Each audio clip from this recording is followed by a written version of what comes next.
On December 4th of 2023, I was a victim of a grandparent scam of $9,000. I look at myself as a common sense person, but what I went through was not common sense.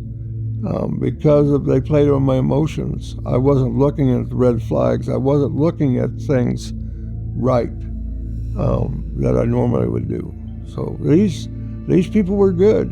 They knew what they were doing, playing on, a grandparent, a parent. When my wife took the call, she was under the impression that it was my grandson. I said it was grandson. But then initially when the phone got transferred to me, it was, no, it's your son, Jonathan. So it should have been a red flag that, they asked for grandpa, but then when I talked to the person, it was my son. When I first talked to him, he said, Dad, I'm in trouble. And I said, so what happened, son? He said, but I'm in jail. I'm in jail, Dad. I said, okay, well, what happened? He's an athletic director in the school he's at, and he was texting different coaches. And he said, I lost sight of where I was at, and I went up on the sidewalk and I hit a pregnant lady. And he said, I got a lawyer I want you to talk to try and bail me out. And I said, okay.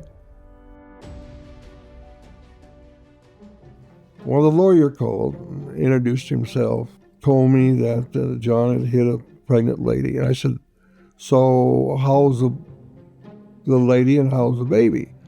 Well, we won't know till we make bail. $90,000, but we got to come up with 10%. We got to come up with $9,000. He said, so how far is the bank? And I said, it's all just up the street. Well, you go get the money and I'll call you back in 10 minutes or so. And I said, okay.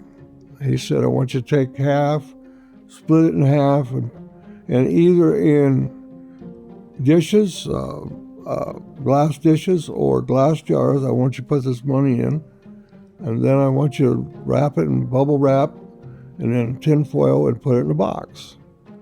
My wife and I started counting out the money and putting it in glass jars. We couldn't get a hold of my son because, like I said, he lives in Okinawa, Japan. And I think it was 11 o'clock in the morning here, but it was 2 at night there, morning there. At that time, I decided maybe I ought to sit down and think about this. And in the meantime, my wife got a hold of my daughter-in-law, and she said, no, her husband or my son is sleeping right here. At that time, things started to settle down and I started getting my head back. No doubt I was going out that door with $9,000 because my son was in trouble. These people played with my emotions. Like I said, it's a wonder I didn't have a stroke or a heart attack. At the time, it was a financial burden because of that Christmas time, and I was going through some financial hardships. And thought $9,000 would have been devastating to me at that time. Think about it. Take some time to think about it. Talk to other people. Just don't make a rash decision and get the money together and send it. Because once you send it, it's gone.